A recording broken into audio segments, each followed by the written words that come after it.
Good intelligence depends on making connections. So it is worth considering the developments that coincided with and overshadowed Tuesday's admission, in the report from David Anderson QC into the Manchester and London terror attacks, that the intelligence agencies made mistakes, and might have been able to prevent the Manchester bomb. First came news that the head of MI5, Andrew Parker, had told Cabinet that while 4 attacks had got through, 9 more had been foiled since March. Then later it emerged in a supposedly confidential briefing note from the Crown Prosecution Service that a man was due in court on charges relating to an assassination attempt on the Prime Minister. Meanwhile, Parliament's Intelligence and Security Committee, which conducted its own thorough investigation into the terror attack when Private Lee Rigby was murdered, has only just been reconvened, nearly 6 months after the election.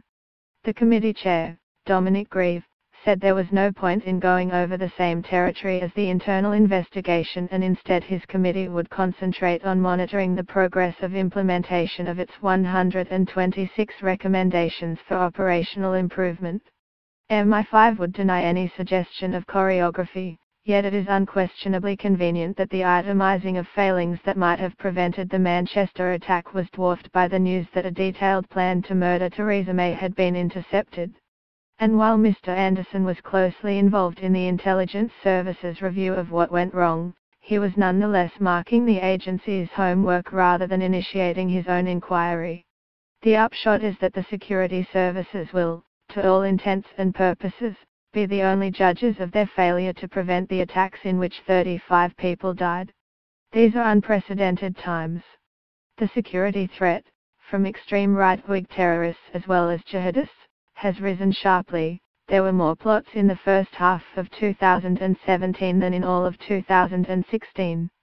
The manner of radicalization and recruitment can happen at a speed that makes it extremely hard to detect, and the weapons involved, vans, cars, household knives, are easily acquired.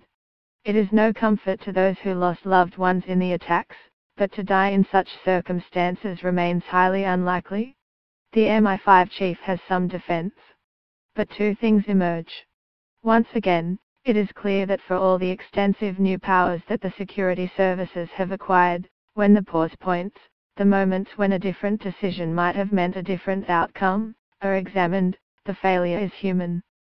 In an echo of the killing of Lee Rigby, when a decision to increase surveillance was delayed, it emerges that the Manchester bomber, Salman Abedi, might also have been subject to greater surveillance, but the meeting to decide was scheduled for the week after he exploded his bomb. Secondly, while there are pledges of greater efficiency and better data sharing beyond security agencies, there is also talk of a greater role for MI5 in combating domestic extremism beyond Islamist terrorism. After the extent of unlicensed snooping exposed in the Snowden files, a new era of openness was promised.